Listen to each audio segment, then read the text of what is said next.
नमस्कार, स्वागत है आपका हमारी खास पेशकश बीच बाजार में। मैं हूं विवेक मित्तल। मार्केट की स्थिति देखें तो इस समय बिल्कुल रेंज में चल रहा है। सेंसेक्स और निफ्टी केवल 7-7 अंक ऊपर हैं। निफ्टी आईटी से सपोर्ट नहीं आ पा रहा है, इसलिए स्ट्रेंथ मार्केट में बहुत ज़्यादा नहीं है। निफ्टी आईटी करीब 300 अंक नीचे है। निफ्टी बैंक भी बिल्कुल निफ्टी 50 की तरह ही चल रहा है, बिल्कुल रेंज पे, केवल 3 अंक नीचे ऊपर नीचे हो रहा है। तो बहुत ज़्यादा मार्केट में इस तरह की स्थिति नहीं है कि एक मेजर मूवमेंट कहा जाए, लेकिन हमने इस पूरे वीक में देखा कि मार्केट ने अच्छी स्ट्रेंथ दिखाई है और इस स्ट्रेंथ में बहुत सारे मिड कैप स्मॉल कैप शेयरों में एक अच्छा पैसा भी बना है। लेकिन आगे कैसे पैसा बनेगा, हमारे साथ दो खास मेहमान जुड़ चुके हैं। हमारे साथ जुड़े हैं Ruchit Jain, lead research analyst 5 पैसा से, और साथ ही हमारे साथ जुड़े हैं हमारे खास मेहमान Ravi Singh ji, senior VP Religare retail research से। रवि जी, रुचित जी, आप दोनों का बहुत बहुत स्वागत है। रवि जी, पहले मैं आपके पास आऊंगा। सर, आज चूंकि मार्केट में आखिरी ट्रेडिंग सेशन है इस वीक का, कैसे देख रहे हैं सर? आज पोजीशन जिनको प्रॉफिट मिल रहा है लेकर जाएं या अभी रखना चाहिए? देखिए विवेक जी, बड़ी दुविधा का इस समय समय चल रहा है। दुविधा का समय इसलिए चल रहा है क्योंकि हमारे जो मिड कैप और पीएसयूज और इन सब के स्टॉक्स पे थे, इस समय इतने ज्यादा जो है वो डाउन वर्ड के लिए एक इंडिकेशन दे रहे थे, चाहे वो सोशल मीडिया हो चाहे वो इंस्टाग्राम हो, और बेचारे इन्वेस्टर जो है यहाँ पर घबराए हुए थे। आज आपका ये प्रोग्राम देख करके उनके दिल में राहत जरूर मिल रही होगी, क्योंकि पीछे 2 दिनों में मिड कैप ने और स्मॉल कैप ने तो सारी कहानी ही पलट दी है। और इसीलिए आप, मैं कहूंगा कि आप जो ये प्रोग्राम है इनको फॉलो करें। ऐसे तैसे प्रोग्राम को प्लीज फॉलो मत किया करिए। बार बार आप लोगों से रिक्वेस्ट इसलिए हम लोग करते हैं क्योंकि होता क्या है कि थोड़े पे जब स्टॉक गिरते हैं आप निकल जाते हैं, और फिर उसके बाद दोबारा आप एंट्री नहीं कर पाते हैं। अब आज का मार्केट अच्छा चल रहा है, दो चीजों के लिए यहाँ पर ट्रेड साफ साफ दिखाई दे रहे हैं। विवेक जी, अब मुझे ये समझ नहीं आ रहा मैं पहले कौन सा ट्रेड बताऊं, पहले ऑप्शन के ट्रेड बताऊं या फिर पहले मार्केट के ट्रेड बताऊं, क्योंकि मार्केट तो रेंज बाउंड रहेगी लेकिन बुलिश टोन के साथ। तो आप बताइए कि किससे शुरू किया जाए। सर, ऑप्शन ट्रेड बता दीजिए, उसके बाद हम बाकी ट्रेड्स पर जाएंगे। पूरा 1 घंटा है हमारे पास। चलिए, तो सबसे पहले निफ्टी के ट्रेड पे आते हैं और निफ्टी के ऑप्शन ट्रेड की, पहले निफ्टी के ट्रेड की तरफ चलते हैं। और 24,823 रुपए का रेट चल रहा है। करना है आपको करंट लेवल पर बाय। अपसाइड टारगेट होगा 855 और 870 रुपए का। दूसरा ऑप्शन ट्रेड की तरफ अगर जा रहे हैं तो पहला ऑप्शन आपको बाय करना है 24,750 का, जो चल रहा है इस समय A192 के पास। कर लीजिए बाय। स्टॉप लॉस लगाइए 170 का, टारगेट रखिए 217 से 225 रुपए का। छोटे छोटे प्रॉफिट्स आपको मिलते रहेंगे, बार बार ये 200 के ऊपर जब जाएगा तो और अग्रेसिव होगा। कितना जा सकता है, 255 रुपए तक का दमखम यहां पर दिखाएगा। अगर बड़ा ट्रेड नहीं करना, छोटे ऑप्शन की बात करें तो 25,000 का ऑप्शन चल रहा है 65 रुपए, जिससे कि आप 70 रुपए के ऊपर निकलते ही बाय कर लीजिएगा। जी। 85 रुपए तक जाएगा। 55 रुपए का स्टॉप लॉस डालिएगा, प्रॉफिट बुक करिएगा, निकल जाइएगा। तो ये हुआ निफ्टी का ट्रेड। अब दूसरी तरफ आ जाते हैं बैंक निफ्टी के ट्रेड की तरफ। अगर इस समय 51,050 के पास फ्यूचर चल रहा है और 50,990 पे स्पॉट चल रहा है, बिल्कुल। ध्यान रखिए 50,700 वाली कॉल को पकड़िए। 510 रुपए चल रही है, पकड़िए पकड़िए, जाकर पकड़िए। लीजिए 515 हो रही है तो बढ़ रही है तो पकड़ना है। कितना जाएगी, 570 पहला टारगेट, 650 दूसरा टारगेट, स्टॉप लॉस 465 रुपए का। तो वोलेटिलिटी ज्यादा है इसलिए ये स्टॉप लॉस लीजिए। पकड़ पाए या नहीं पकड़ पाए, देखिए 525 हो रही है तो थोड़ा तेजी काम करना पड़ेगा ऑप्शन में। तो ये है तरीका आज के ऑप्शन ट्रेड का। स्टॉक पे अगर कर रहे हैं तो स्टॉक पे एक और ऑप्शन दे देता हूं आपको। यहां पर देखिए आईएक्स का के ऑप्शंस को लगाइए, और आईएक्स के ऑप्शन में इस समय आईएक्स चल रहा है 191। और अगस्त वाला ऑप्शन में देखिए यहां पर, जिसमें कि 200 का और 205 का, इन ऑप्शंस को सेल कर लीजिए। आपको शाम तक में प्रॉफिट मिल जाएगा। तो A to Z ट्रेड के लिए बीच बाजार में बने रहिए। बिल्कुल, रवि जी ने तो आते ही पहली बॉल पर ही 6 लगा दिया है। अब देखना है कि हमारे दर्शक आज कितना पैसा कमाते हैं, कमाएंगे ये तो लगभग लग ही रहा है। उनकी स्पीच में कहीं ना कहीं रेट कट की संभावनाएं किस तरह की बनती है, उस पर मार्केट का पूरा फोकस रहेगा। तो रवि सर, क्या मानते हैं आप, फेड से कुछ होने वाला है? अगर स्पीच से कुछ पॉजिटिव या नेगेटिव जो भी मार्केट आउटकम निकालना चाहेगा, इम्पैक्ट तो मंडे ही पड़ने वाला है। सर, कौन से स्टॉक्स हैं जो रडार पर रखने चाहिए? देखिए, फेड से कुछ होने वाला होता तो हिंडनबर्ग का सहारा नहीं लेते।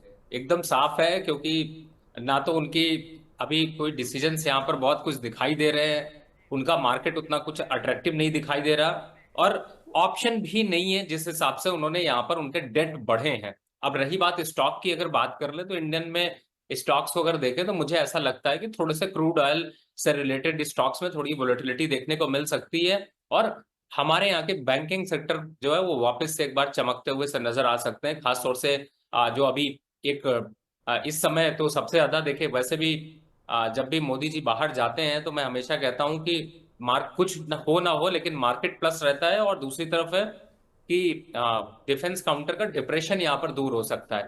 तो आज फेड की जो स्पीच है उसका इम्पैक्ट ये होगा कि क्लोजिंग सेशन में थोड़ा सा प्रॉफिट बुकिंग मार्केट में देखने को मिल सकती है, और थोड़ा सा जो है वो एक तरीके से कह लें तो हॉकिश कमेंट यहाँ पर आने के चांसेस दिखाई दे रहे हैं, जो कि मार्केट की सेहत को थोड़ा सा नुकसान पहुंचा सकते हैं। बिल्कुल, मार्केट हमेशा यही सोचता है कि पॉजिटिव साइड पर फेड चेयरमैन बोलेंगे, लेकिन वो जरूर कुछ ना कुछ उलझनों में फंसाए रखते हैं मार्केट को। चलिए, कुछ एक दर्शकों के सवाल भी मिल रहे हैं। बहुत बहुत धन्यवाद, आप लोग ऐसा सोचते हैं। और फिलहाल तो विवेक जी मुझे ऐसा लगता है, चलिए मोबाइल पे कॉल ही दे देते हैं। अब मौका मिला है, मार्केट मिल रहा है 400 के 398 के स्टॉप लॉस से बाय करके 421 रुपए चल रहा है, पकड़ के रखिएगा। 490 आए तभी छोड़िएगा, और उससे पहले अगर कोई छोड़ने को कहे तो उसे कहिएगा बेटा तुम भी बाय कर लो, क्योंकि तुम्हें भी बहुत अच्छा प्रॉफिट आने वाला है, क्योंकि स्टॉक बहुत स्ट्रांग अप ट्रेंड में है। ओवरऑल अगर सेंटिमेंट यहां पर देखते हैं तो फंडामेंटल नंबर्स तो अट्रैक्शन पे रहे ही रहे हैं, लेकिन प्रॉफिट बुकिंग का शिकार चूंकि पीएसयूज हुए थे तो उसका इंपैक्ट यहां पर आया था। लेकिन फिलहाल स्टॉक स्ट्रक्चर बॉटम आउट हो रहा है, 490 तक का इमीडिएट टारगेट इमीडिएट देखने को मिलेगा। तो फिलहाल रिस्क रिवॉर्ड रेशियो 20 रुपए पे आपको यहाँ पे 60 रुपए मिल रहे हैं, इससे बढ़िया क्या चाहिए? बाय करिए, रखिए, थोड़ा दिन गुजारिएगा, डरिएगा नहीं। बिल्कुल। कुछ एक खबरों की तरफ भी बढ़ते हैं, क्योंकि हमने देखा कि घरेलू मार्केट में आज अदानी समूह को लेकर काफ़ी कुछ बज़ है। कांग्रेस ने कल देश भर में अदानी ग्रुप के खिलाफ और साथ ही सेबी चेयरमैन के इस्तीफे को लेकर प्रदर्शन किए थे, और उन्होंने जेपीसी की भी मांग की थी। लेकिन अदानी ग्रुप की तरफ से इस तरह की कुछ खबरें आ रही हैं कि अदानी ग्रुप अब दुनिया के टॉप ऑडिटर्स में से किसी एक ऑडिटर का चुनाव करने वाले हैं जल्द ही, और ताकि उनके डेटा को ठीक से प्रेजेंट किया जा सके, और साथ ही वो अपने फैमिली कारोबार के लिए भी सीईओ की तलाश कर रहे हैं, ताकि जो भी डेटा को लेकर उन पर आरोप लगते आए हैं वो थोड़ा सा आगे चलकर ट्रांसपेरेंट उनके डेटा दिखे और कंपनी बेहतर दिखे।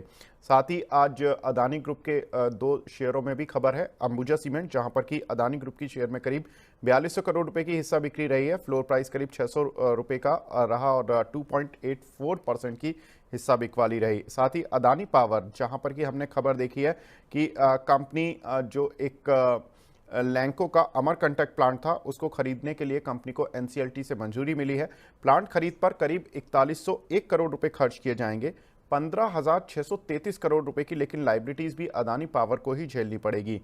अगर हम अमरकंटक प्लांट की अभी मौजूदा क्षमता देखें तो 300 मेगावाट के दो प्लांट उनके ऑपरेशनल हैं, यानी कि 600 मेगावाट की कैपेसिटी आपको मिल रही है। साथ ही 1320 मेगावाट की दो यूनिट उन पर काम जारी है। तो कुल मिलाकर ये कह सकते हैं कि करीब 1920 मेगावाट की जो परचेज है अदानी ग्रुप 4101 करोड़ रुपए में कर रहे हैं। साथ ही ये जो पावर प्लांट जो ऑपरेशनल है, वहां से जो पावर सप्लाई होती है वो हरियाणा मध्य प्रदेश में जाती है, और प्लांट के लिए जो कोयला आता है वो कोल इंडिया की सब्सिडरी से आता है। अब इस एक्विजिशन के बाद अदानी ग्रुप की जो अदानी पावर की जो कैपेसिटी होगी वो 15,000 मेगावाट के पार पहुंच जाएगी। रवि सर, अदानी पावर और अंबुजा सीमेंट, इनमें खबरों के चलते क्या कुछ लग रहा है, कोई टेक है? और बाकी अदानी शेयर्स पर आपका व्यू? विवेक भाई, आपके स्टॉक आपके इस बीच बचाओ प्रोग्राम में लोग प्रॉफिट कमाने के लिए आते हैं, तो एक अपडेट दे देता हूं। कर लीजिए, बैंक निफ्टी का प्रॉफिट बुक कर लीजिए। 570 प्रीमियम चल रहा है, 70 रुपए आपको मिल रहे हैं, 50-60 रुपए आज का दिन का कोटा पूरा हो गया। आप शो देखिए आराम से, और सबके साथ स्टेटस पे शेयर कर लीजिए, ज्यादा से ज्यादा लोग जिससे जुड़ पाए। दूसरा, निफ्टी वाले भाई लोग, आप लोग भी एक बार को मस्त से प्रॉफिट बुक कर लीजिए। 211 रुपए का हाई बन चुका, निफ्टी 842 रुपए पहुंच चुका है। तो प्रॉफिट बुक करिए, लेकिन शर्त मेरी यही है, अगला अगला रिकमेंडेशन तभी दूंगा जब आप अपने स्टेटस पे इसका लिंक लगाएंगे और दोस्तों के साथ शेयर करेंगे। और अगर नहीं करेंगे तो फिर अदानी ग्रुप पे अच्छे स्टॉक के बारे में चर्चा भी नहीं करूंगा। खैर। रवि जी, तो इस पर समय रिक्वेस्ट है, अभी दर्शकों को टाइम लगेगा आपकी इस बात को मानने में। सर, सवाल अभी आंसर दे दीजिए। जी, देखिए अब अदानी ग्रुप पे आपके वापस आते हैं। देखिए सबसे बड़ी बात है, आपने बहुत अच्छी बात कही कि आज धरना प्रदर्शन कल हो रहा था, आज भी चल रहा है। सर फायदा उठाइए, आप इन्वेस्टर हो, चालाक बनो, स्टॉक से प्यार मत करो, प्रॉफिट से प्यार करो। और इस तरीके के जब धरना प्रदर्शन हो ना, उस दिन स्टॉक से थोड़ा सा दूर रहो, बीच में नीचे आने दो, नीचे आता है वापस पकड़ लो, क्योंकि फंडामेंटल स्टॉक के बढ़िया है। अब अदानी पावर की बात करें तो एक बार, या अंबुजा सीमेंट की बात करें तो अंबुजा सीमेंट तो बाय करके रखो, सबसे पहले जाओ, क्योंकि ये 700 रुपए हो जाएगा। स्टॉक अच्छा है, फंडामेंटल अच्छा है, सीमेंट सेक्टर में सब में तेजी है, तो यहां पर इस स्टॉक में तेजी रहेगी। अदानी पावर में थोड़ा प्रॉफिट बुक कर लीजिए। आज फ्राइडे है तो आज अदानी ग्रुप में प्रॉफिट बुक कर लीजिए। सैटरडे संडे में थोड़ा और न्यूज को मैच्योर होने दीजिए, मंडे को वापस एंट्री करने का मौका मिलेगा। लेकिन घबराने की जरूरत नहीं है जो लॉन्ग टर्म इन्वेस्टर हैं, क्योंकि स्टॉक्स के फंडामेंटल काफी स्ट्रांग हैं। इस तरीके की कंट्रोवर्सी, बिजनेस करना अगर आसान होता तो फिर सभी लोग बिजनेस कर रहे होते, तो बहुत मुश्किल है। लेकिन फिर भी फंडामेंटल नंबर्स को यहां पर फोकस करिए। टेक्निकल चार्ट पे वो आपको थोड़ा साफ साफ दिखाई दे रहा है। इस समय सिर्फ एक स्टॉक मुझे दिखाई दे रहा है जिसे प्रॉफिट बुक करना चाहिए, वो है AWL। वहां पर थोड़ा प्रॉफिट बुक कर लीजिए, बाकी स्टॉक्स में घबराने की कोई जरूरत नहीं है, स्टॉक्स अच्छे हैं। और थोड़ा मंडे को आपको एंट्री करने का मौका फिर से मिले। बिल्कुल, तो मंडे को एंट्री करने का मौका मिलेगा। केवल 2 दिन रुक जाएं अदानी स्टॉक्स में, पहले खबरों को मैच्योर होने दें। बहुत इंटरेस्टिंग ऑब्जर्वेशन सर आपने बताया। लेकिन कुछ और खबरें जहां पर कि हमने देखा नायका, नायका में अरे सर, लॉस क्यों बुक करेंगे, एवरेज करिए। 344 रुपए चल रहा है, 320 का स्टॉप लॉस डाल लीजिए। जल्दी आपको 380 और 400 के लेवल देखने को मिलेंगे। जल्दी का मतलब है थोड़ा सा टाइम लगेगा, 60 से 65 दिन, यानी कि 8 वीक तक का समय आपको लग सकता है। लेकिन फिलहाल स्टॉक अच्छा है। इन सब स्टॉक्स में लॉस मत लिया करिए, बस थोड़ी स्ट्रैटेजी को चेंज करिए और फिलहाल बने रहिए। घबराने की जरूरत नहीं, 320 का एक स्टॉप लॉस डाल लीजिए तो ज्यादा अच्छा होगा। रवि सर, प्रियंका जी हैं, भोपाल से रेगुलर व्यूअर हैं, काफ़ी फ़ोन भी करती हैं। इनके पास अदानी पोर्ट के कुछ शेयर पड़े हुए हैं 1400 रुपये के भाव के। सर क्या करें, लॉन्ग टर्म व्यू है इनका? बिल्कुल बने रहिए, 1680 रुपए तक के टारगेट देखने को मिलेंगे। थोड़ा बहुत करेक्शन हो सकता है, ये जो न्यूज का इंपैक्ट है, मैं डरा नहीं रहा हूं, थोड़ा सा करेक्शन आएगा तो बाय करने की बात कर रहा हूं। इसलिए आप घबराइए नहीं प्रियंका मैम, बने रहिए। और मुझे जहां तक समझ में अभी आ रहा है, इस समय थोड़ा सा न्यूज का इंपैक्ट हो सकता है, तो एक बार 1450 तक के लेवल दिखा सकते हैं। लेकिन 40-50 रुपए के लिए स्टॉक को इधर उधर करेंगे तो स्टॉक मिस हो जाता है, इसलिए मना करूंगा। फिलहाल स्टॉक का टारगेट 1680 रुपए का है। जी। हिदायतुल्ला घांची जी हैं, टाटा स्टॉक हैं। रवि सर, कल इसमें खबर भी थी कि 4500 करोड़ रुपए का FPO या QIP लेकर आ रहे हैं और 7% इक्विटी डाइल्यूशन हो सकता है करीब करीब कंपनी का। 32 रुपये पर IPO आया था, 8 गुना शेयर ऑलरेडी हो चुका है। क्या करना चाहिए सर, फ्रेश एंट्री का समय है क्या? देखिए विवेक जी, पहले तो क्षमा मांग लूं, पिछले प्रोग्राम में नहीं कर पाया। पिछले के पिछले प्रोग्राम में आपको याद हो तो मैंने कहा था 232 और 240 के जो लेवल्स आएंगे उनमें इस स्टॉक को छोड़िएगा नहीं, पकड़ने की कोशिश करिएगा। तो मौका है, बिल्कुल पकड़ कर रखिए। और इमीडिएट टारगेट 280 और 330 तक के देखने को मिलेंगे। और ये सब जो फंड कलेक्शन और इक्विटी डाइल्यूट करते हैं, इसकी वजह से भी स्टॉक के प्राइसेस जो है वो थोड़े से सुधरते हुए से नजर आते हैं। तो मुझे लगता है बिल्कुल यहाँ पर बने रहिए, घबराने की जरूरत नहीं। फ्रेश बायर के लिए 230-32 के लेवल ज्यादा अच्छे हैं। जी। विंड पर फ्रेश एंट्री के लिए पूछा है। इरिडा पर आप ऑलरेडी सर बता चुके हैं, आइनॉक्स पर और बता दीजिए। आइनॉक्स विंड है या कौन सा है? INOX wind sir. अच्छा अच्छा। देखिए आइनॉक्स विंड की अगर मैं बात करूं तो मुझे जो याद आ रहा है कि कुछ दिन पहले मैंने इसको जब ये 190-95 का था, आज का रेट इसका है 220 रुपए का। बढ़िया है सर, चलाते चलो। अगर पहले का खरीदा हुआ है तो कंटिन्यू रखो। और 255 के आसपास के लेवल्स आएंगे, घबराने की जरूरत नहीं है। थोड़ा एवरेज बाय, फ्रेश बाय करने के लिए जो नए लोग हैं वो भी ध्यान रखें। 210 और 205 की रेंज में बाय करने के लिए बिल्कुल मत भूलिएगा। 255 तक अभी फिलहाल होल्ड रखना। जी। रुचित सर, शुक्रिया विवेक। तो रुचि जी तो हमारे साथ थे और उन्होंने इंडेक्स पर और एचएएल दोनों पर ही अपनी पॉजिटिव राय रखी है, लेकिन इम्पॉर्टेंट चूंकि इस हफ्ते में तो हमने एक अच्छे मूव बनते हुए देखे हैं, लेकिन अगले हफ्ते की क्या रणनीति हो, अगले हफ्ता बहुत इंपॉर्टेंट होगा, क्योंकि आज फ्राइडे को जब फेड चेयरमैन अपनी स्पीच देंगे तो कुछ इंटरेस्ट रेट को लेकर इंडिकेशन करेंगे। तो चार खबरें जो कि बहुत इंपॉर्टेंट है अगले एक हफ्ते के लिए, वो एक तो यही है कि फेड चेयरमैन के जो भी आज स्टेटमेंट आएंगे उसका जो इम्पैक्ट होगा वो मंडे के मार्केट में होगा।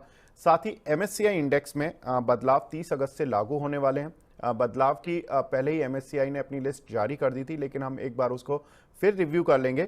साथ ही भारत के Q1 जीडीपी ग्रोथ डेटा भी होंगे 30 अगस्त को, जहां पर कि हम देख रहे हैं कि जो जीडीपी ग्रोथ है भारत की लगातार इंटैक्ट है, लेकिन इस क्वार्टर की कैसी रहेगी इस पर विस्तार से बात करेंगे। साथ ही ऑटो कंपनियों पर अगस्त बिक्री आंकड़ों से पहले ही थोड़ी सी हलचल देखने के लिए मिल सकती है, क्योंकि ऑटो बिक्री हर महीने की पहली तारीख को शुरू हो जाती है, तो अगस्त महीने की जो बिक्री होंगी वो 1 सितंबर को होंगी, लेकिन शेयरों में हलचल पहले ही शुरू हो जाती है 2-3 दिन पहले। तो जो नेक्स्ट वीक होगा वहां पर ऑटो काउंटर्स भी रडार पर रहने चाहिए।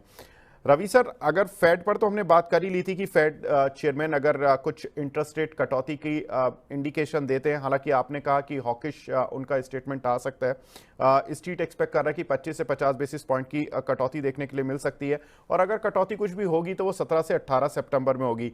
सर, ऐसा कर सकते हैं क्या कि अगर कोई हॉकिश स्टेटमेंट आता है तो मार्केट में उन सब भी स्टॉक्स को बाय करने का मौका होगा जो कि अगर मंडे को कुछ हॉकिश स्टेटमेंट के बाद गिरेंगे, लाइक इन्फोसिस, टीसीएस, सेल, टाटा स्टील, जो कि फेड की स्पीच से काफी कुछ मूव करते हैं, और जब फेड की एक्चुअल मीटिंग होगी 17-18 सितंबर को तब आपको प्रॉफिट भी मिल जाएगा। कुछ ऐसा है दिमाग में? देखिए, एक्चुअली में विवेक जी, इस समय मार्केट में थोड़ा सा जो है वो एक रेंज बाउंड दायरा देखने को मिल रहा है, और इसी वजह से स्टॉक्स में उतना कुछ अग्रेशन नहीं देखने को मिल रहा। लेकिन ये जरूर है कि अगर सिर्फ आईटी काउंटर की मैं बात करूं तो मुझे ऐसा लगता है कि थोड़ा सा यहाँ पर प्रॉफिट बुकिंग बनती है और थोड़ी सी गिरावट के दौर और दिख सकते हैं। और उन लेवल्स पे अगर देखा जाए तो मंडे के लिए कैरी नहीं करना चाहिए। तो मुझे लगता है कि एक बार को यहां पर प्रॉफिट बुकिंग के हिसाब से जरूर देखना चाहिए। फ्रेश बाय भी अगर करना चाहते हो तो आपको थोड़ा सा वेट एंड वॉच की पॉलिसी रखनी चाहिए। मंडे के बाद यहां पर डिसीजन लेना आपके लिए ज्यादा बेहतर होगा। जी। दूसरा एक सर जो इंपॉर्टेंट डेवलपमेंट होगा वो 30 अगस्त से एमएससीआई में जो बदलाव होने वाले हैं उसमें भारत का वेटेज भी बढ़ने वाला है, जिसमें कि माना जा रहा है कि पैसिव जो एफआईज का इनफ्लो होगा वो $3 बिलियन तक होगा। लेकिन इंपॉर्टेंट कुछ एक काउंटर्स रहेंगे जहां पर कि एफआईज का फ्लो आ सकता है। एचडीएफसी बैंक इस शेयर में करीब करीब $1.5 बिलियन का इनफ्लो आ सकता है। साथ ही अगर देखें तो कुछ एक शेयर्स जो कि इन्वेस्टर्स की रडार पर भी रहते हैं, RVNL, Idea, Dixon tech, Oracle financial, Prestige estate, Oil India और जाइडस लाइफ, इनके चूंकि वेटेज बड़े हैं तो इनमें भी इनफ्लो आता हुआ दिखाई दे सकता है। रवि सर, आप किस पर्टिकुलर काउंटर पर जाना चाहेंगे, इररेस्पेक्टिव ऑफ कि एमएससीआई इंडेक्स में वेटेज बढ़ रहा है लेकिन फंडामेंटल वगैरह सब ठीक है? देखिए, खास तौर से अगर विवेक जी आपने जिन स्टॉक्स को अगर मैं एक बार को रिकंसिडर करने की कोशिश करूं तो इन स्टॉक्स को ऑब्वियसली की फंडामेंटल डेवलपमेंट के साथ ग्रोथ यहां पर देखने को मिल रही है, जिसकी वजह से इंडेक्स में भी उनमें वो बदलाव साफ साफ देखने को मिल रहा है। मुझे लगता है कि आगे इसका जो इनफ्लो है वो थोड़ा सा और अग्रेसिव तरीके से बढ़ता हुआ नजर आएगा। एफआईआईज यहाँ पर अट्रैक्शन बढ़ सकता है, और डीआईआईज तो ऑलरेडी यहाँ पर बाय कर रहे हैं। तो इन स्टॉक्स में वैसे भी शॉर्ट की पोजीशन नहीं देखनी चाहिए। खासतौर से आरवीएनएल पे जो एक डिप्रेशन दिखाई दे रहा था वो वापस रिट्रेस होता हुआ नजर आएगा। जाइडस लाइफ, ऑयल यहाँ पर काफी अट्रैक्टिव दिखाई दे रहे हैं। तो मुझे ऐसा लगता है इन स्टॉक्स में आप शॉर्ट मत करिएगा, प्रॉफिट भी मत बुक करिए। 1-2 हफ्ते का समय दीजिए जिससे कि एक मेच्योरिटी यहाँ पर देखने को मिले और थोड़ी सी तेजी का ट्रेंड जो है वो पूरा आपको पूरा का पूरा फायदा मिलता हुआ नजर आए। फिलहाल स्टॉक्स में अगर देखते हैं तो इन स्टॉक्स में अच्छा खासा कंसोलिडेशन चल रहा है और ब्रेकआउट आने के भी चांसेस हैं। चाहे रीजन हो सकता है यहाँ पर एक जो इंडेक्स में शामिल हो रहे हैं प्लस जिस हिसाब से थोड़ी सी एफआईआईज अट्रैक्शन बढ़ी है वो भी यहाँ पर देखने को मिल सकती है। बिल्कुल। साथ ही साथ तीसरा फैक्टर रहेगा Q1 जीडीपी ग्रोथ डेटा, जो कि 30 अगस्त को जारी होंगे। Q1 जीडीपी ग्रोथ 6% रहने का अनुमान है, इकरा की ऐसी रिपोर्ट कहती है। साथ ही ये जो जीडीपी ग्रोथ होगी ये 6 क्वार्टर में सबसे कम होगी, वरना हम देख रहे हैं कि जो जीडीपी ग्रोथ भारत की आ रही है वो जबरदस्त आ रही है। इस बार चूंकि अप्रैल जून में इलेक्शन सीजन भी था तो कुछ हद तक जो इकोनॉमी की जो रफ्तार होती है वो थोड़ी सी स्लो हो जाती है चुनावी महीनों में। साथ ही अगर देखें तो शहरों में स्पेंडिंग भी घटी है, जिसका एक इम्पैक्ट इस Q1 जीडीपी डेटा में देखने के लिए मिल सकता है।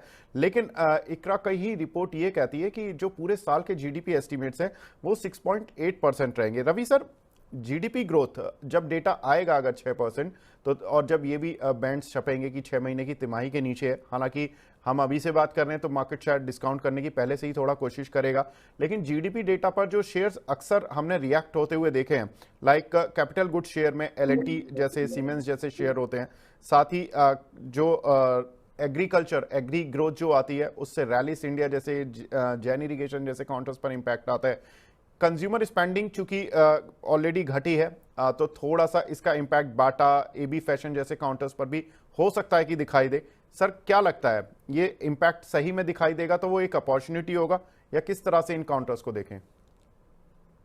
देखिए, ओवरऑल अगर इस समय देखा जाए तो मुझे ऐसा लगता है कि जो जीडीपी के नंबर्स हैं वो काफी स्टेबल दिखाई देंगे, क्योंकि अगर इससे पहले अगर कोई इंडिकेशन होता तो शायद मेरे ख्याल से आरबीआई यहाँ पर थोड़े से एक्शन लेता हुआ जरूर अपने इंटरेस्ट रेट के उस पर नजर आता। दूसरी तरफ है कि जो फूड इन्फ्लेशन को यहाँ पर डिस्ट्रैक्ट किया है, या फिर ये कहे कि फूड इन्फ्लेशन को लेकर सरकार की थोड़ी चिंता जरूर थी, और उसको अब एक तरीके से देखा जाए तो थोड़ा सा जो है वो एक पटरी पर लाने की कोशिश की जा रही है। तो कहीं ना कहीं से मुझे लगता है कि जीडीपी के जो अनुमान है या जीडीपी के जो नंबर्स हैं वो एज पर एक्सपेक्टेशन आएंगे, तो बहुत ज्यादा कुछ मार्केट में हलचल होने के चांसेस कम है। हाँ, आपने जो सबसे इंपॉर्टेंट पॉइंट यहाँ पर कहा वो ये ज्यादा जरूरी है कि उसकी वजह से जो इंडिविजुअल स्टॉक्स है उनमें थोड़े मूवमेंट्स बढ़ सकते हैं। कुछ आपको इंपैक्ट जो है वो पॉजिटिव साइड पे देखने को मिलेंगे और कुछ नेगेटिव साइड पे देखने को मिलेंगे, लेकिन मोटा मोटी अगर रेशियो की बात की जाए तो मुझे लगता है 70% स्टॉक्स में उसका इंपैक्ट जो है वो पॉजिटिव देखने को मिलेगा, और 30% स्टॉक्स यहाँ पर थोड़े से करेक्ट होते हुए नजर आएंगे। तो स्टॉक स्पेसिफिक नजर रखिए, बीच बचाव के आप बाजार में बने रहिए, तो आपको ऑब्वियसली कि वो आपको डीकोड करके वहां पे स्टॉक्स के नाम भी हम लोग डिस्कस करेंगे। फिलहाल बहुत ज्यादा घबराने की जरूरत नहीं है। नंबर्स के हिसाब से अगर देखते हैं तो मुझे लगता है कि थोड़ा स्टेबल नंबर यहां पर देखने को मिल सकते हैं। जी, नेक्स्ट वीक जो सर एक सेक्टर फोकस में रह सकता है वो है ऑटो सेक्टर, जहां पर कि डेटा हालांकि 1 सितंबर को ही आएंगे, लेकिन जो मार्केट में हमने अक्सर हलचल देखी है ऑटो शेयरों में, वो ऑटो डेटा से पहले ही शुरू हो जाती है, पहले वीक में शुरू हो जाती है। अगर हम देखें तो ऑटो कंपनीज के लिए जो ये महीना रहेगा इसलिए इंपॉर्टेंट रहेगा क्योंकि अगस्त महीने में हमने देखा कि जुलाई में जिस तरह का एक मानसून रिकवर होता हुआ दिखाई दिया, और अगस्त में इसकी क्लैरिटी भी आ गई कि मानसून ठीक है, बहुत जगहों पर तो एक्सेसिव मानसून हो गया। क्या लगता है सर, रूरल डिमांड लौटेगी? कौन से काउंटर्स पर इंपैक्ट होगा? Hero MotoCorp, Bajaj auto, TVS motor, Mahindra and Mahindra, Tata Motors, Maruti, लंबी लिस्ट है सर ऑटो शेयरों की।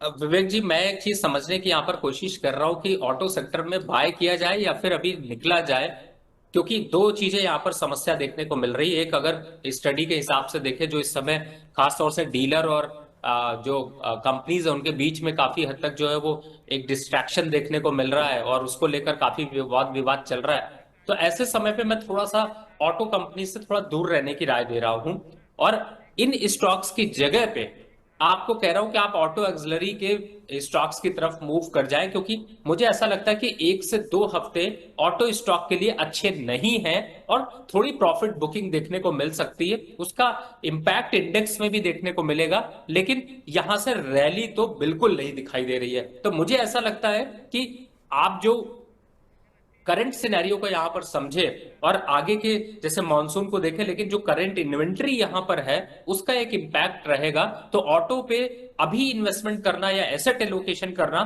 थोड़ा कम रखें तो ज्यादा अच्छा है। दूसरी साइड इसके वेरिएबल्स की तरफ जाएं, जैसे कि टायर की तरफ जा सकते हैं, ऑटो पार्ट्स कंपनीज की तरफ जा सकते हैं, उनमें आपको ज्यादा रिटर्न मिलने के चांसेस है। लेकिन मुझे लगता है दिग्गज जैसे कि मारुति है, टाटा मोटर है, बजाज ऑटो है, इन सब में थोड़ा प्रॉफिट बुकिंग का दौर अगले हफ्ते बढ़ सकता है। बिल्कुल, तो अगले हफ्ते प्रॉफिट बुकिंग ऑटो कंपनीज में आ सकती है, इर्रेस्पेक्टिव कि डिमांड रिकवरी हो सकती है फ्रॉम द रूरल फ्रंट। लेकिन यही मार्केट की स्मार्टनेस है कि जब डेटा आए तो प्रॉफिट बुक करें और डेटा से पहले अपनी पोजीशन बनाएं, ये बहुत इंपॉर्टेंट होता है। लेकिन बड़े शेयरों पर बात हुई, स्ट्रैटेजीज पर बात हुई, नेक्स्ट वीक की बात हुई, लेकिन अब बढ़ेंगे हम छोटे शेयर ऊंची छलांग की तरफ। कौन से ऐसे छोटे शेयर हैं जो कि आपकी रडार पर रहने चाहिए?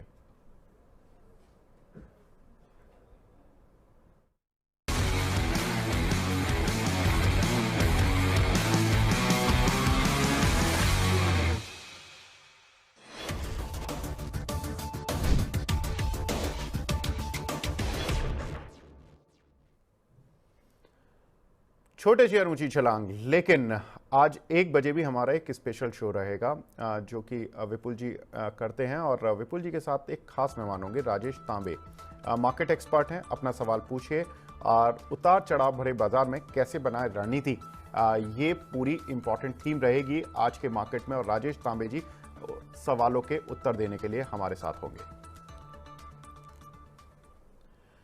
तो छोटे शेयर ऊंची छलांग की तरफ बढ़ते हैं और देखते हैं कि आज कौन से ऐसे छोटे शेयर हैं जहां पर कि ऊंची छलांगे लग रही हैं। और पिछले कुछ सत्रों में भी हमें इस तरह की छलांगे देखने के लिए मिली हैं। मोरपैन लैब रडार पर आ रहा है, ये काउंटर लगातार रडार पर चल रहा है क्योंकि हमने देखा कि पिछले 2-3 दिन से इस काउंटर पर अच्छे मूव देखने के लिए मिले हैं। पिछले 1 साल में तो ये काउंटर 109% चला है, लेकिन अगर आप लास्ट में देखें तो ये काउंटर जो लास्ट वाला चार्ट है करीब 60 रुपीज से ये 81 आ चुका है पिछले करीब 10 से 15 दिन में ही। रवि सर, कैसे देख रहे हैं मोरपैन लैब को? बिल्कुल, आपने जो आपका जो सब्जेक्ट है, टाइटल है, वो एकदम फिट बैठता है। और मुझे लगता है लंबी छलांग मारेगा, 120 तक के आंकड़े यहाँ पर छूता हुआ नजर आएगा। स्टॉक अच्छा है, अभी भी फंडामेंटल काफी स्ट्रांग पॉइंट्स के साथ चल रहा है। तो मुझे लगता है कि तेजी के दौर पे तेजी का फायदा उठाना चाहिए, बने रहिए। इमीडिएट टारगेट 100 रुपए का है। स्टॉप लॉस देखते हैं तो यहाँ पर 72 रुपए के स्टॉप लॉस से आपको पोजीशंस पे कंटिन्यू रखना चाहिए। जी, दूसरा काउंटर है सर बाल फार्मा। ये वैसे तो चलता नहीं है, लेकिन काउंटर में कुछ मूव अच्छे देखने के लिए मिले हैं। पिछले 1 साल में 51% चला है, लेकिन पिछले करीब इस महीने में या 10-15 दिन में कह सकते हैं एक अच्छा मूव इस काउंटर पर भी देखने के लिए मिल रहा है। सर, क्या करना है? देखिए, अभी फिलहाल फ्रेश एंट्री की यहाँ पर राय नहीं है, लेकिन जो अभी मोमेंटम है उसमें एक बार को 155 रुपए तक ये स्टॉक जाता हुआ नजर आएगा। उन लेवल्स पर आता है तो वापस से विवेक जी को तंग करके एक बार अपडेट जरूर लीजिए। बिल्कुल। वैसे तो बायोकॉन छोटा शेयर नहीं है, मिड कैप कैटेगरी में आता है, लेकिन इस काउंटर पर मैं मूव देख रहा था 330 रुपए से 356 रुपए तक ये करीब पहुंच गया है पिछले 5-6 ट्रेडिंग सेशन में। सर, क्या हो रहा है बायोकॉन में? देखिए, मुझे ऐसा लगता है कि ये एक ऐसा स्टॉक है जो कि जब आपको कॉन्फिडेंस आता है तो हमेशा गिरावट की तरफ जाता है, और जब आपको लगता है कि चलो अब इस स्टॉक में कुछ नहीं हुआ तो वहां से पुल बैक देखने को मिलता है। फिलहाल लॉन्ग टर्म इन्वेस्टमेंट के हिसाब से ये स्टॉक अच्छा नहीं है। थोड़ा सा बार बार प्रॉफिट बुकिंग हावी होती जाती है। रेंज दायरे की बात करें तो 300 से 300 360 के बीच में आता हुआ थकता हुआ सा नजर आता है। अगर आपके पास है तो इससे प्रॉफिट बुक कर लीजिए। अभी आपने मॉर्फन लैब की बात की थी, वहां पर आपको कई क्वांटिटी ज्यादा मिल सकती, उसकी तरफ मूव कर जाइए। लंबे समय के लिए ये स्टॉक बहुत अच्छा नहीं। सर, एक और मिड कैप फार्मा से जुड़ी कंपनी ब्लिस जीवीएस फार्मा, इस काउंटर पर भी जनरली बात नहीं होती है, लेकिन 110 रुपए से 130-135 रुपए ये काउंटर पिछले 5 ट्रेडिंग सेशन में ही आ गया है। कैसे देखे सर? रिजल्ट्स तो ठीक आए थे कंपनी के। देखिए, थोड़ा सा लिक्विडिटी इशू यहाँ पर भी देखने को मिल रहा है। वॉल्यूम थोड़े से कम देखने को मिलते हैं, और एक तरफा मूव जब चलता है तो थोड़ा सा जरूर घबराहट होने लगती है। लेकिन फिलहाल जो ट्रेंड है उसी वही आपका फ्रेंड है। और अपसाइड टारगेट देखते हैं तो 145 रुपए का इमीडिएट टारगेट यहाँ पर देखने को मिल सकता है। अगर एंट्री है तो बिल्कुल होल्ड रखिए, और थोड़ा सा प्रॉफिट को और बढ़ने दीजिए। फ्रेश एंट्री करने के लिए दूसरे स्टॉक्स की तरफ मूव करें, ज्यादा अच्छा। जी सर, मिड कैप फार्मा में आपकी रडार पर कोई शेयर है क्या? मॉर्फन लैब ही था, वो भी विवेक जी आपने अंदर आत्मा से मुझे लगता है मेरे से पहले से छीन लिया, इसलिए मैं यही कहूंगा कि मॉर्फन लैब पे बने रहिए। बिल्कुल। कुछ एक दर्शकों के सवाल भी लेते हुए चलते हैं। अजय सिंह जी का सवाल है, रवि सर आपके बहुत बड़े फैन हैं, पूछ रहे हैं कि एटीजीएल में इन्होंने 1054 पर कुछ शेयर लिए हुए हैं, सर थोड़ा लॉस है, क्या करें? देखिए, इस समय अगर अदानी टोटल गैस को देखते हैं तो लॉस जरूर है, लेकिन चलिए रिकवरी हो जाएगी। तो बने रहिए, 980 के आसपास के लेवल्स देखने को मिलते हैं, तो एक बार को निकलने की सोचिएगा। जी, स्वाति मोरे जी का सवाल है पीटीसी इंडिया पर और एसजेवीएन पर, सर क्या करना चाहिए? पीटीसी इंडिया इनके पास 216 के हैं और एसजेवीएन 134 रुपए के हैं। बिल्कुल, दोनों स्टॉक्स को कंटिन्यू रखिए। जहां तक एसजेवीएन की बात करें तो मुझे लगता है कि एक अपवर्ड ट्रेंड फिर से देखने को मिलेगा, और यहां से आपको वापस 155 के लेवल देखने को मिलेंगे। पीटीसी की बात कर ले तो अभी बहुत अच्छे अट्रैक्शन लेवल पर है, वापस से 221 तक के लेवल देखने को मिल सकते हैं। बने रहिए, चलने दीजिए, थोड़ा टाइम लगेगा लेकिन अच्छा प्रॉफिट दे जाएगा। जी, मोहम्मद सलमान जी का क्वेश्चन है ओएनजीसी के बारे में कुछ बताएं सर, क्या इन्वेस्टमेंट के लायक है इस वक्त ये शेयर? देखिए, अगर आज के हिसाब से देखते हैं तो थोड़ा सा रुकना चाहिए, लेकिन हाँ ये है कि आने वाले 1-2 हफ्ते में फिर से अट्रैक्शन दे सकता जी। शिशेंदु चक्रवर्ती जी का सवाल है। नमस्कार रवि सर, रेलटेल पर आपका व्यू जानना चाहते हैं सर। ये 539 रुपए की रेंज पर इनके करीब 300 शेयर हैं, क्या करें सर? आने दीजिए सर। 550 और 580 के लेवल अब तो आएंगे। मुस्कुराता हुआ चेहरा आज रेल टेल का फिर से निकला है, तो तेजी वापस अभी बढ़ती हुई नजर आएगी, तो उन लेवल्स पर एक बार प्रॉफिट बुक करिएगा। तब तक के लिए जी। अभी वेट कर लीजिए, घबराने की जरूरत नहीं। थोड़ा एवरेज करना है, फ्रेश बाय करना है, तो यहां पर भी आप कर सकते हैं। जी। लोकेश राठौड़ जी का सवाल है जीएमडीसी पर सर, 420 रुपए की इनकी परचेज है, क्या करना है? जीएमडीसी इस समय अगर मैं देख रहा हूं तो सर थोड़ा सा एक कंसोलिडेशन मोड में दिखाई दे रहा है, लेकिन अच्छी बात है कि 300 के 370 के ऊपर चल रहा है। 380 के ऊपर निकलता है तो वापस से 430 रुपए तक के टारगेट दिखा सकता है। तो बने रहिए सर, काटने की जरूरत नहीं। स्टॉक फंडामेंटल तो वैसे भी बहुत अच्छे हैं। मुझे लगता है थोड़ा समय लगेगा, 3 से 4 वीक का। और एक और अच्छी बात है कि अगर आप इंट्राडे का चार्ट देखेंगे तो आपको रिवर्ट हेड एंड शोल्डर भी बनता हुआ नजर आ रहा है, जो बहुत से लोग यूज करते हैं। तो साइन अच्छे हैं, संकेत अच्छे हैं, बने रहिए। जी। आशीष चक्रवर्ती जी का सवाल है सर, शिपिंग कॉरपोरेशन पर 150 शेयर हैं, 289 के लिए हुए हैं सर। शिपिंग कॉरपोरेशन पर काफ़ी सवाल आते हैं, आप थोड़ा इस पर थोड़ा डिटेल में बता दीजिए, क्योंकि शिपिंग कॉरपोरेशन पर पूरे वीक में सवाल आते हैं और आप केवल एक दिन आते हैं। विवेक जी, अगर आप देखेंगे तो मैं इस स्टॉक को बिल्कुल हमेशा बुलिश रहने के संकेत दे रहा हूं। 250 रुपए का बीच में भाव आया था, बहुत अच्छा मौका था। अभी भी 270 चल रहा है, ये भी अच्छा मौका है। 330 से पहले इस स्टॉक को मत निकालिएगा, याद रखिएगा। ये स्टॉक आपको अच्छा मुनाफा देता हुआ नजर आएगा। फिलहाल स्टॉक के फंडामेंटल नंबर्स पर अगर आप गौर करेंगे तो आपको सब कुछ यहां पर थोड़े बेहतर दिखाई दे रहे हैं। थोड़ा सा इंपैक्ट जो है आजकल जो जियोपॉलिटिकल टेंशन है उसका एक इंपैक्ट यहां पर दिख रहा है, लेकिन वो भी घटा छटती हुई नजर आएगी, और उसका इंपैक्ट ये होगा कि दोबारा इसके रेट और बढ़ते हुए नजर आएंगे। तो मुझे ऐसा लगता है कि यहां पर इस स्टॉक में बने रहिए। और बार बार यही आप लोगों को कहता हूं कि लंबा प्रॉफिट लीजिए। 330 का आएगा, वहां पर प्रॉफिट लीजिएगा। घबराने की बिल्कुल जरूरत नहीं है। बीच में डिप आता है, 265 270 के भाव के आसपास आता है, थोड़ा और एवरेज कर लीजिए। 245 या 250 के नीचे ये स्टॉक सस्टेन नहीं करेगा। जी। निताई महापात्रा जी का सवाल है, रवि सर आपको नमस्कार कर रहे हैं, वेस्ट बंगाल से हैं सर। इनके सुजलॉन पर कुछ शेयर पड़े हुए हैं, 4500 शेयर हैं 61 रुपए के, उस पर व्यू चाह रहे हैं। इरिडा आइनॉक्स विंड सर हम ऑलरेडी कवर कर चुके हैं, रवि सर से ही पूछ चुके हैं, इसलिए मैं वो सवाल नहीं ले रहा हूं। आप वीडियो को पीछे स्क्रॉल कर कर देख सकते हैं। सर सुजलॉन पर आपका व्यू? देखिए, सुजलॉन में थोड़ी सुगबुगाहट थोड़ी सी कम देखने को मिल रही है, और एक बार 74 तक के लेवल देखने को मिलेंगे। इस समय 78 रुपीज चल रहा है, लेकिन मैं ये कहूंगा कि बने रहिए। शायद हो सकता है 74 पे फिर से फ्रेश बाय की राय हो।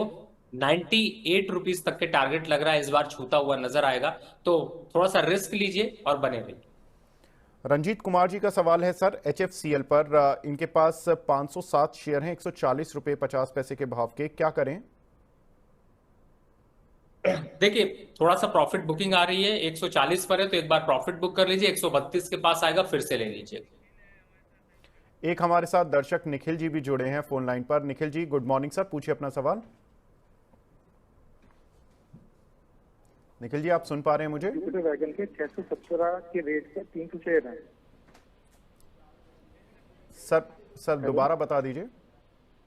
सर मेरे पास जुपिटर वैगन के 300 शेयर हैं 617 के प्राइस पे। ओके, कितने समय दे सकते हैं सर? सर 1 ईयर लगभग। 1 ईयर दे सकते हैं, ठीक है। रवि सर जुपिटर वैगन के 300 शेयर हैं 617 रुपए के भाव के, अब काफी सवाल इस पर भी आते हैं सर, क्या करें? सर होल्ड करें, क्योंकि 540 के आसपास थोड़ा सा एवरेज कर सकते हैं। और अपसाइड टारगेट देखते हैं तो 650 रुपए का है। साल भर में तो वैसे भी 680 रुपए तक जाता हुआ नजर आएगा। तो थोड़ा सा यहां पर करेक्टिव फेज में है इस समय। आपके पोर्टफोलियो में जरूर थोड़ा नुकसान दिखा रहा है, लेकिन घबराने की जरूरत नहीं है, बने रहिए।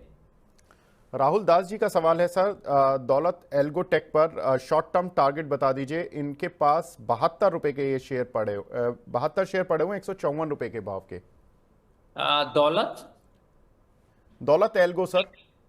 दौलत एल्गोटेक देखिए फिलहाल तो स्टॉक में एक अच्छा मूव बना हुआ है, एक स्टॉप लॉस डाल लीजिए 160 का, उसके नीचे जाता है तो काट दीजिएगा, नहीं तो अभी चलने दीजिए, 175 के आसपास आता है तो प्रॉफिट बुक करिए।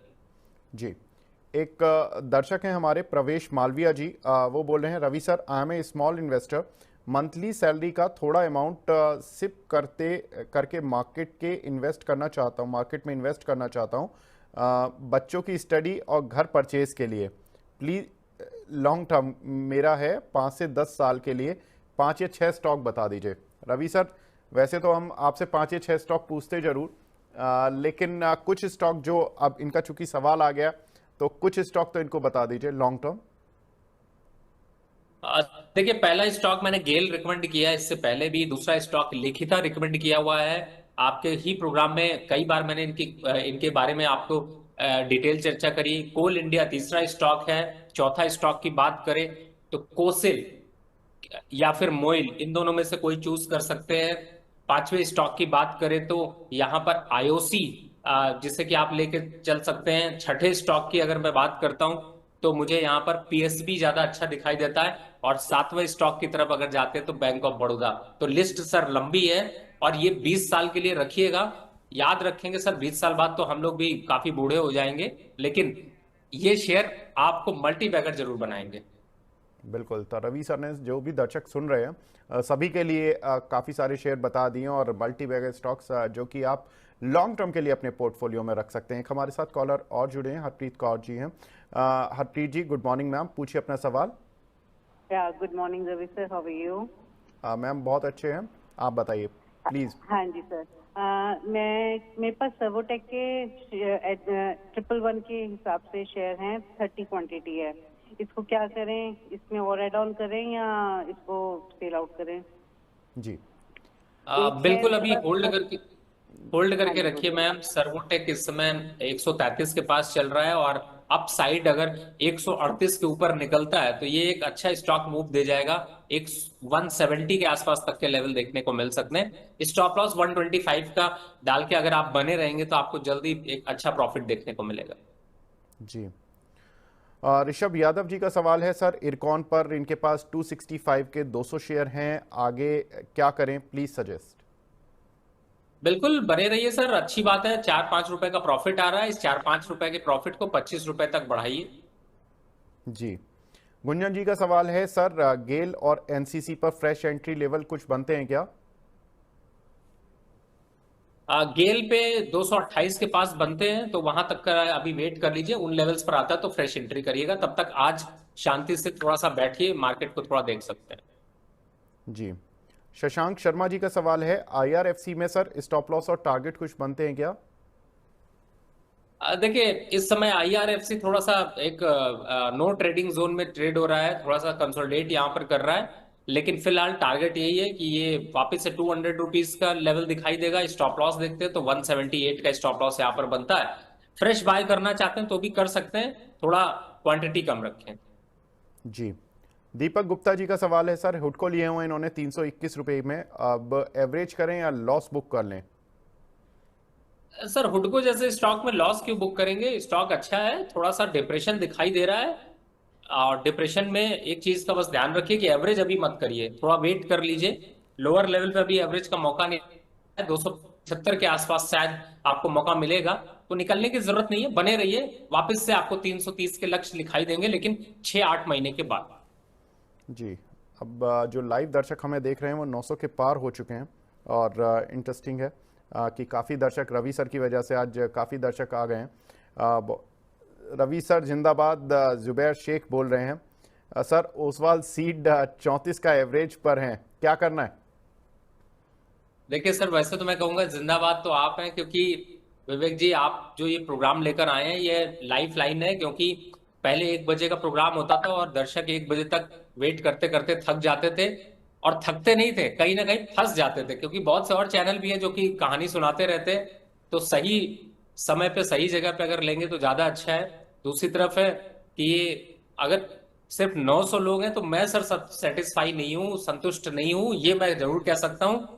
और अगर दर्शक लोग इसको थोड़ा सा और शेयर करेंगे तो थोड़े ज्यादा रिकॉर्ड बनाइए सर। क्या आप लोगों के लिए मेहनत कर रहे हैं, विवेक जी ने नया प्रोग्राम स्टार्ट किया, 10:30 बजे ऑफिस पहुंच गए। देखिए अभी भी इतनी जबरदस्त बारिश हो रही है कि बाहर निकलने की तरफ मैं देख ही रहा हूँ। विवेक जी ऐसे मौसम में भी ऑफिस पहुंच चुके हैं, तो थोड़ा सा मुश्किल जरूर है, लेकिन साथ आप लोगों को देना है। कमेंट अच्छे अच्छे करिए और स्टॉक आप अभी होल्ड करके रखिए। आपको थोड़ा प्रॉफिटेबिलिटी यहाँ पर और बढ़ने दीजिए। बिल्कुल। सर, तरुण झाका जी का सवाल है, आईजीएल पर आपका व्यू मांग रहे हैं, इंद्रप्रस्थ गैस पर। देखिए आईजीएल तो अगर आपके यहाँ पे किसी ने फॉलो किया होगा तो इसको एक 500 रुपए से लेकर के कई कई लेवल्स पर बाय किया होगा, और इस समय आज थोड़ा प्रॉफिट बुकिंग पे है, लेकिन बने रहिए, ये जल्दी 650 रुपए तक जाएगा। और जो अभी आपने 15 साल 20 साल के बात की थी, उसमें ये स्टॉक को जरूर शामिल कर लीजिए, क्योंकि ये सब स्टॉक्स आपको इन रेट्स पर मिलना मुश्किल होगा। जी, कुछ एक छोटे शेयर्स की भी बात करते हैं सर। राधिका ज्वेलर, ये काउंटर रडार पर आए, 70 रुपए से 110 रुपए हो गया बहुत छोटी अवधि में, क्या करें सर? बिल्कुल, आज मैं देख रहा था 12% बढ़ा हुआ है। रिस्क लीजिए, 104 रुपए का स्टॉप लॉस डालिए, और अपसाइड टारगेट अभी लग रहा है, जो मोमेंटम है उसको देखते हुए 115 रुपए तक जाएगा। तो रिस्क है थोड़ा सा, लेकिन रिस्क है तो फिर रिस्क है, तो रिस्क लीजिए थोड़ा सा यहाँ पर। बिल्कुल सर, लाइन तो आप कुछ और बोलने वाले थे, लेकिन चलिए समझ आ गया दर्शकों को। यूफ्लेक्स, सर ये पैकेजिंग कंपनीज में बड़ा अच्छा मूव देखने के लिए मिल रहा है, कभी पॉलीप्लेक्स, ईस्टर, यूफ्लेक्स, इन सभी कंपनीज में मूव है। यूफ्लेक्स में क्या करना है? देखिए इस समय अगर यूफ्लेक्स देख रहे हैं तो बहुत अच्छे ब्रेकआउट के साथ निकला, और एक और स्टॉक जो मुझे अभी ब्रेकआउट पे दिख रहा है वो एस्टर दिखाई दे रहा है, लेकिन फिलहाल यूफ्लेक्स की बात हो रही है। अभी बने रहिए, 950 तक के लक्ष्य यहाँ पर आपको देखने को मिलेंगे। और विवेक जी जिस हिसाब से रैपिड फायर इस समय कर रहे हैं, मुझे लग रहा है ज्यादातर आप लोगों की क्वेरीज सॉल्व हो रही, तो आप लोग जल्दी से जल्दी लिंक को भी शेयर करते रहिए। बिल्कुल सर, एनआईटी लिमिटेड, आज इसमें भी 10% का मूव देखने के लिए मिला काउंटर पर, क्या करना है? फिलहाल तो एनआईटी का टारगेट यहाँ पर थोड़ा सा भी और अपसाइड देखने को मिलेगा, 3 से 5% का, मतलब 132-35 के आसपास तक लेवल देखने को मिल सकता है। रवि जी, 1000 जल्दी हो जाएंगे, 971 लोग अब लाइव देख रहे हैं। पूनम चौहान जी का सवाल है सर, बीईएल के बारे में पूछना चाह रही हैं, 315 रुपए के रेट पर लिए हुए 500 शेयर, रिजल्ट आए थे सर? अच्छा रिजल्ट आए, चला नहीं शेयर? अरे चल जाएगा विवेक जी, चल जाएगा, और घबराने की जरूरत नहीं है। 318 भी आ जाएगा, और वापस से आपको 335 रुपए भी दिखाई देगा। लोग सुनते कम है ना, 280-90 रुपए आया था, मौका मिला था, पकड़ा होगा तो खुश होंगे, नहीं पकड़ा होगा तो थोड़ा अफसोस कर रहे होंगे, और अफसोस के टाइम पे ही खरीदा करिए। फिलहाल अभी मुझे लगता है थोड़ा सा तेजी का ट्रेंड वापस रिवर्स होता हुआ नजर आएगा। जब भी डिप आए खरीदिए लंबे समय के लिए, फंडामेंटल बहुत अच्छे हैं, विवेक जी ने जैसा बताया, रिजल्ट का भी इंपैक्ट यहाँ पर धीरे धीरे आएगा। विनीता जैन जी का सवाल है, जीनस पावर और रेमंड पर क्या व्यू है सर? फिलहाल इस समय अगर जेनेस पावर को देखते हैं तो थोड़ा सा अग्रेसिव दिखाई दे रहा है, और एक बार को अपवर्ड मोमेंटम में है, तो मुझे लगता है कि यहाँ पर अभी आपको कंटिन्यू करना चाहिए। और दूसरा स्टॉक आपने कौन सा बोला सर? सर जीनस पावर था, और दूसरा शेयर में, एक मिनट स्क्रॉल कर रहा हूं क्योंकि दर्शकों के सवाल इतनी तेजी से आ रहे हैं कि काफ़ी तेजी से वो क्वेश्चन भी निकल जाता है। मैं अभी सर उस सवाल पर लौटूंगा, लेकिन सर इसी बीच में प्लीज़ मैं उन दर्शकों से रिक्वेस्ट करूंगा कि एक एक सवाल को बार बार नहीं दीजिए, वरना तो बहुत दिक्कत हो रही है स्क्रीन में। सर एक एफएसएल पर सवाल है, एफएसएल में क्या करना है? बढ़िया है, स्टॉक अच्छा मूव किया है, और फिलहाल थोड़ा सा एक करेक्टिव मोड में है, तो यहाँ पर अभी वेट एंड वॉच रखिए। 280 के आसपास आता है, फ्रेश बाय की रिकमेंडेशन होगी। 20 से 25 रुपए तक की प्रॉफिट बुकिंग यहाँ पर बढ़ सकती है, अगर आपके पास है तो एक बार प्रॉफिट बुक कर लीजिए, और दूसरे मूव का इंतजार करते हैं। जी सर। सर रेमंड था दूसरा जो सवाल था उनका। देखिए इस समय अगर रेमंड को देखते हैं तो थोड़ा सा यहाँ पर जो है कंसोलिडेशन देखने को मिल रहा है, प्लस दूसरा जो भी फैब्रिक के स्टॉक्स हैं उनमें थोड़ा सा एक करेक्टिव मोड देखने को मिल सकता है। तो फ्रेश बाय की रिकमेंडेशन नहीं है, लेकिन अगर लॉन्ग टर्म इन्वेस्टमेंट है तो वेट एंड वॉच कर लें। 1-2 हफ्ते में थोड़ा सा कंसोलिडेशन निकलता है तो फिर फ्रेश बाय की रिकमेंडेशन बन सकती है। सुधा वर्मा जी का सवाल है सर, जमुना ऑटो परचेज किए हुए 120 पर, क्या करें, एग्जिट कर लें या होल्ड करें?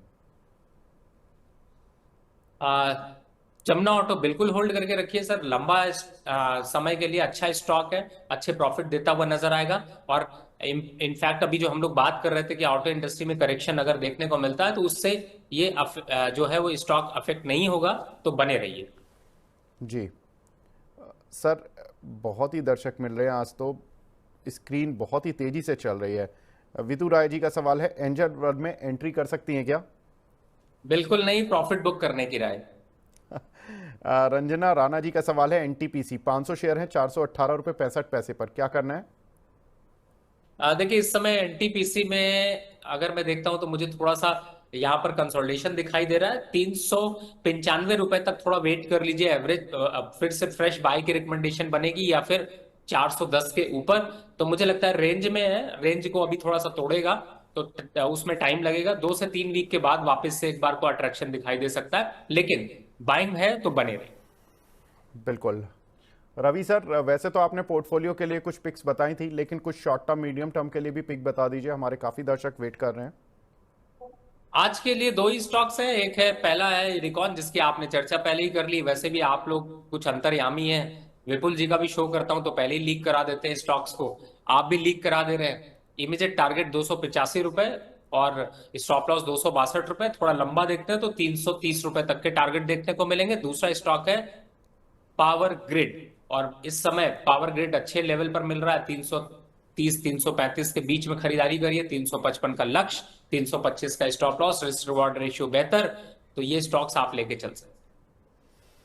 बिल्कुल, तो लगभग 1000 अब हमारे साथ दर्शक रवि जी को देख रहे हैं, और बहुत इंटरेस्टिंग आज सवाल भी रहे, और रैपिड फायर राउंड की तरह हमने रवि जी से काफ़ी सवाल पूछ लिए हैं, और रवि सर की पिक्स भी हमने ले लिए हैं। पावर ग्रिड जहां पर कि 355 के टारगेट के लिए आप खरीद सकते हैं, 325 रुपये का स्टॉप लॉस, और साथ ही इरकॉन जहां पर कि सर ने कॉल दिया है 285 रुपये के टारगेट के लिए, 262 रुपये का स्टॉप लॉस, 269 रुपये चल रहा है, तो करीब 7 रुपये नीचे का स्टॉप लॉस, और आपको जो टारगेट है वो 16 रुपये ऊपर का मिलेगा। रुचित जी हमारे साथ जुड़े हुए थे 11 बजे तक, उन्होंने HAL पर कॉल दिया था, 4842 रुपये पर उनकी ये कॉल थी, 5080 रुपये के टारगेट्स उन्होंने दिए हैं। तो यहाँ पर 3 कॉल जो कि ट्रेडिंग व्यू के हिसाब से आप अपने पोर्टफोलियो में ले सकते हैं अगले कुछ दिनों के लिए। रवि सर, आप हमारे साथ जुड़े, बहुत बहुत शुक्रिया सर हमसे जुड़ने के लिए और अपना प्रीशियस टाइम देने के लिए। तो बीज बाजार को तो रोकने का समय आ गया है, लेकिन 1 बजे हमारा खास प्रोग्राम हेलो मनी 9, जिसमें कि आज हमारे साथ एक खास मेहमान जुड़ेंगे, राजेश तांबे जी, और उतार चढ़ाव भरे बाजार में क्या हो रणनीति, कैसे बनाए रणनीति, ये बहुत इंपॉर्टेंट सब्जेक्ट है, क्योंकि इस समय हमारे सारे ही प्रोग्राम इसी थीम पर चल रहे हैं कि मार्केट चूंकि 25,000 के पास है, तो क्या स्ट्रैटेजी आपको अपने पोर्टफोलियो में रखनी चाहिए। तो देखना ना भूलें 1 बजे का हमारा खास प्रोग्राम मनी 9।